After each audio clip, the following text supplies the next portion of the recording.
আসসালামু আলাইকুম ওয়া রাহমাতুল্লাহি ওয়া বারাকাতুহু নাহমাদুহু ওয়া নুসাল্লি আলা রাসূলিহিল কারীম আম্মা বাদ আউযু বিল্লাহি মিনাশ শাইতানির রাজীম বিসমিল্লাহির রহমানির রহিম।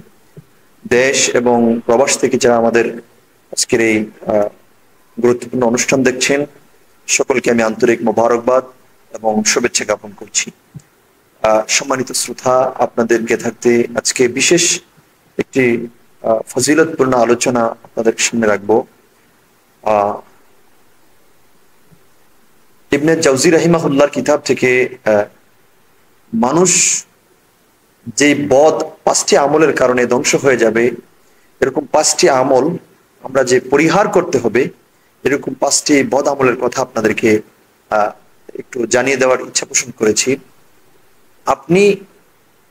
আমরা সকলেরই এই পাঁচটি বিষয় অবগত থাকা খুবই জরুরি। সম্মানিত দর্শক শ্রোতা, প্রথম নাম্বার হচ্ছে হাসর। আমরা মানুষ, আমাদেরকে আল্লাহ রাব্বুল আলামিন সৃষ্টির সর্বশ্রেষ্ঠ মাখলুক হিসাবে আল্লাহ সৃষ্টি করেছেন, পৃথিবীতে পাঠিয়েছেন। তবে আল্লাহ রাব্বুল আলামিন যেই গুরুত্বপূর্ণ আশা নিয়ে আমাদেরকে পৃথিবীতে প্রেরণ করেছে, আমরা কিন্তু এর ধারে কাছেও যাচ্ছি না। আল্লাহ রাব্বুল আলামিন আমাদেরকে পাঠিয়েছেন। আল্লাহ কুরআনুল কারীমে ইরশাদ করেছেন, বিসমিল্লাহির রহমানির রহিম, ওয়ামা খালাকতুল জিন্না ওয়াল ইনসা ইল্লা লিয়াবুদুন। আল্লাহ রাব্বুল আলামিন ইরশাদ করেছেন, আমি জিন এবং মানুষকে পৃথিবীতে পাঠিয়েছি একমাত্র আল্লাহ রাব্বুল আলামিনের ইবাদতের জন্য, তা আমি মাওলার ইবাদতের জন্য। কিন্তু দেখা যাচ্ছে আমরা মাওলার ইবাদত ছেড়ে, আমরা আল্লাহর ইবাদত ছেড়ে আমরা এখন বিভিন্ন পরিক্রমার মধ্যে পড়ে যাচ্ছি। যেমন নাম্বার 1, হাসর। হাসর মানে হিংসা। হাসর শব্দের অর্থ হলো হিংসা। এমন কোনো মানুষ নেই এখন বর্তমান সময়ে তার ভিতরে হিংসা নেই। আমি দেখতে পাচ্ছি, বিশেষ করে আমি অন্য কাউমের কথা পরে বলবো, আলেম সমাজের কথাও যদি বলি, সম্মানিত আলেম, তারা সম্মানের পাত্র, তারা শ্রদ্ধার পাত্র। আমি বর্তমান সময়ে একটা লক্ষ্য করছি, আমাদের ঘরানার অনেক আলেমে এই আলেমদের বিষয় নিয়ে বিতর্ক সৃষ্টি করছেন। তবে এখানে যে আলেমের কথাটা আমি স্পষ্ট করে বলবো, এটা হলো দুনিয়াবি আলেম। সঠিক আলেমের মর্যাদা কিন্তু অনেক উপরে। যে জায়গায় আল্লাহর হাবিব বলেছেন, আল উলামাউ ওয়ারাসাতুল আম্বিয়া, আলিমগণ আমি রাহমাতুল লিল আলামিনের ওয়ারিশ। সেজন্য আলেম, প্রকৃত আলেম যারা, তাদেরকে আমরা কিন্তু কোনো কটাক্ষ করছি না। তবে দুনিয়ালুবী আলেম যারা, এটা স্পষ্ট করে বলা দরকার, দুনিয়ালুবী আলেম যারা, তাদের দিল পচে গেছে, মরে গেছে, অথবা তাদের সাথে অন্য কারোর তুলনা করা যায় না, কারণ তাদের ব্যাপারটাই আলাদা। প্রকৃত আলেম এবং জাহেল আলেমের মধ্যে অনেক তফাৎ আছে। যেমন আমরা দেখতে পাচ্ছি অনেক সময় নাম হচ্ছে আলেম, কিন্তু এই আলেমদের কারণে আমাদের ইসলামের মধ্যে অনেক রিয়া, হিংসা, বিদ্বেষ ছড়ানো হচ্ছে। ওরা অনেক আলেম দেখতে পাচ্ছি যে নারীদের মতো পোশাক পরছে, মাথায় টিকলি পরতেছে, গায়ের মধ্যে রেশমি কাপড় জড়িয়ে জড়িয়ে তারা কি অনেক পদচারণা করছে। তাদের ব্যাপারে আমি কথাটা বলতে চাচ্ছি যে অনেক আলেমের মধ্যে এত পরিমাণ হিংসা, তাদেরকে দেখলে সাধারণ মানুষ মনে হয় যে মাটিটা বাঘ হয়ে যায় না কেন, ওনারা চিন্তা করে আমরা মাটির নিচে ডুবে যাই না কেন। এই জন্য সম্মানিত দর্শক শ্রোতা, হিংসা শুধু আলেম না, আমাদের প্রত্যেকের দিলের ভিতরে আছে। এই হিংসাটা পরিহার করতে হবে। এই জন্য যে হিংসা মানুষকে ধ্বংস করে দেয়, হিংসা মানুষকে ধ্বংস করে দেয়। সম্মানিত দর্শক শ্রোতা, আমরা হিংসাটা পরিহার করতে হবে। 2 নম্বরে হচ্ছে আল গীবাত। গীবাত, পরনিন্দা করা। গীবাত এটা একদম মারাত্মক একটা ব্যাধি হয়ে আমাদের সমাজে এটা পরিক্রমা হচ্ছে, বা এটা একটা ছড়াচ্ছে। গীবাত, আপনি দেখেন এখন দ্বীনি মজলিসগুলোতে মানুষ নাই, কিন্তু আল্লাহর হাবিব বলেছেন সবচাইতে উত্তম জায়গা হলো মসজিদ, আর সবচাইতে নিকৃষ্ট জায়গা হলো বাজার, হাট বাজার। এখন বর্তমান সময়ে বাজারে বসে বসে মানুষ যেভাবে গীবতের সাথে লিপ্ত হয়, ওই মানুষগুলো একবার জানে না যে গীবতে মানুষের আমল ধ্বংস করে দিচ্ছে, তাকে জাহান্নামী বানিয়ে দিচ্ছে। সম্মানিত দর্শক শ্রোতা, সময়ের দিকে লক্ষ্য রেখে কথা বলতে হচ্ছে। এই জন্য বলবো, যারা আমরা গীবতের সাথে জড়িত, গীবতটা আমরা পরিহার করতে হবে। এই গীবত মানুষকে ধ্বংস করে দেয়, গীবত মানুষকে জাহান্নামী করে দেয়। গীবত একটা সামাজিক বেদি, এটা আমরা পরিহার করতে হবে।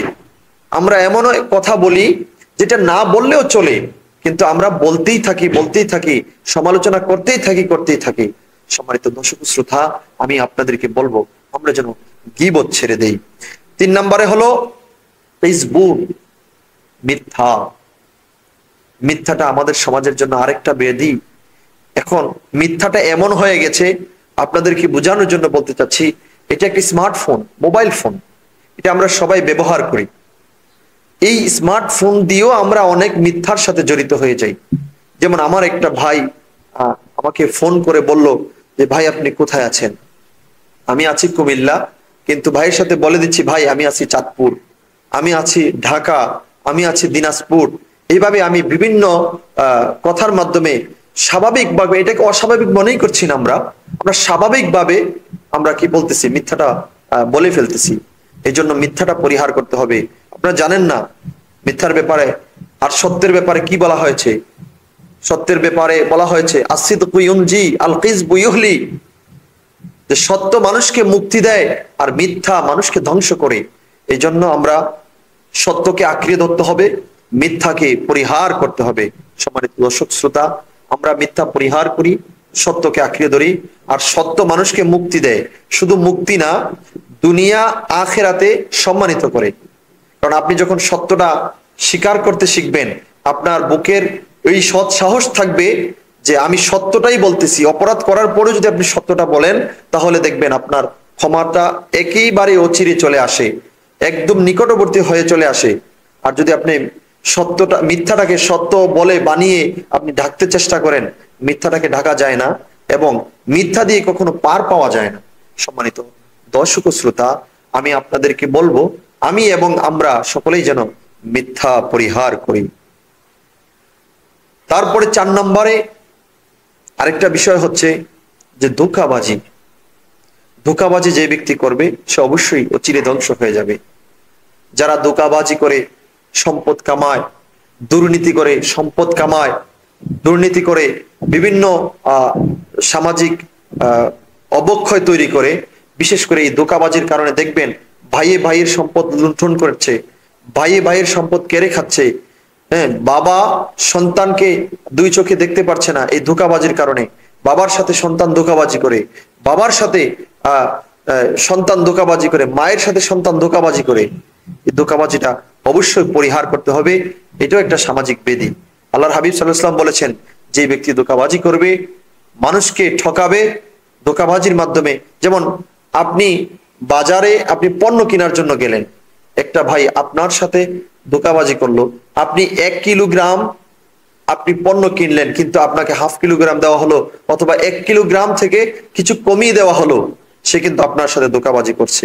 তো জানেন, আপনি কষ্ট পাওয়ার কোনো কারণ নেই, এটা বিশ্বাস রাখেন আল্লাহর হাবিব সাল্লাল্লাহু আলাইহি ওয়াসাল্লামের কথা এবং জবান মোবারকের ভাষ্য হলো, যেই ব্যক্তি ধোঁকাবাজিটা আপনার সাথে করেছে ওই ব্যক্তি অচিরে ধ্বংস হয়ে যাবে। কারণ ধোঁকাবাজি একটা মারাত্মক ব্যাধি। আল্লাহর হাবিব সাল্লাল্লাহু তাআলা আলাইহি ওয়াসাল্লাম ধোঁকাবাজি পছন্দ করতেন না, এবং আল্লাহর হাবিব এবং সাহাবায়ে কেরাম, তাবিঈন, যে মাশহুর আইম্মায়ে কেরাম, কেউ ধোঁকাবাজিতে ছিলেন না। আমরাও যেন এই ধোঁকাবাজিটা না করি, ধোঁকাবাজি পরিহার করি। সর্বশেষ আরেকটা বিষয় হচ্ছে আমাদের তাকাব্বুরি পরিহার করতে হবে। তাকাব্বুর, মানুষকে ধ্বংস করার সর্বোচ্চ সিঁড়ি হলো তাকাব্বুরি। অনেক দেখবেন আমরা বিশেষ করে দেখতে পাচ্ছি, মানুষের যখন সম্পদ হয় তার তাকাব্বুরি বেড়ে যায়, অহংকারিতা বেড়ে যায়। মানুষের যখন ক্ষমতা হয় তার তাকাব্বুরি বেড়ে যায়। মানুষের যখন বেশি এলেম অর্জন হয় তখন তার তাকাব্বুরিটা একটু বেড়ে যায়। আমরা তাকাব্বুরিটা ছেড়ে দিতে হবে। তাকাব্বুরি খুব একটা খারাপ জিনিস, কারণ হচ্ছে এই তাকাব্বুরি যারাই পৃথিবীতে করেছে তারাই ধ্বংস হয়ে গেছে। তাকাব্বুরি করেছে আবু জাহেল, উতবা, সাইবা। মুহাম্মদ রাসূলুল্লাহ কি আর আমরা কি? ওর কথা কেন শুনবো? ও তো আমাদের কথা শুনতে হবে। ওর কি ক্ষমতা আছে, আমাদের কি ক্ষমতা আছে? আমরা তো রাজপ্রাসাদের মালিক, আমরা কোটি কোটি টাকার সম্পদের মালিক, আমাদের এত এত কিছু আছে, কিন্তু দেখেন তাদের নাম নিশানাও পৃথিবীতে নেই। ভালোভাবে কেউ নেয় না, ঘৃণার নজরে বকাবাধ্য করে তাদেরকে স্মরণ করা হয়। আর মুহাম্মদ রাসূলুল্লাহ সাল্লাল্লাহু তাআলা আলাইহি ওয়াসাল্লামকে কত সম্মানের সাথে স্মরণ করা হচ্ছে। কারণ হচ্ছে রাসূল আকরাম সাল্লাল্লাহু আলাইহি ওয়াসাল্লামের দেখানো পথ হলো যে তাকাব্বুরি পরিহার করতে হবে। আল্লাহর দেখানো পথ রাস্তা হলো তাকাব্বুরি পরিহার করতে হবে, যেন আমরা তাকাব্বুরি, অহংকারী, রিয়া এগুলা না করি। এই জন্য তাকাব্বুরি এমন একটা মারাত্মক বিধি যেটা আপনাকে ধ্বংস করে দিবে। দেখবেন সমাজের চোখে আপনি যখন একটু একটু একটু বড় হয়ে গেছেন, আপনার তাকাব্বুরি বেড়ে গেছে, দেখবেন মানুষ আপনাকে কি ফেলে দিবে, ছুঁড়ে ফেলে দিবে, ডাস্টবিনে ফেলে দিবে, আপনাকে আপনাকে সম্মান করবে না, ইজ্জত দিবে না। সম্মানিত দর্শক ও শ্রোতা, এই যে এই বিষয়গুলো আজকে আলোচনা করলাম, আপনাদের আমাদের সকলের প্রয়োজন যেন আমরা তাকাব্বুরি, রিয়া, অহংকারিতা ছেড়ে দেই। আল্লাহ আমাদেরকে দ্বীনের পথে রাসূল পাক সাল্লাল্লাহু আলাইহি ওয়াসাল্লামের সুন্নাত তরিকা অনুযায়ী চলার তৌফিক দান করুক। আমা তৌফিক ইল্লা বিল্লাহ। আসসালামু আলাইকুম ওয়া রাহমাতুল্লাহি ওয়া বারাকাতুহু ওয়া মাগফিরাহ।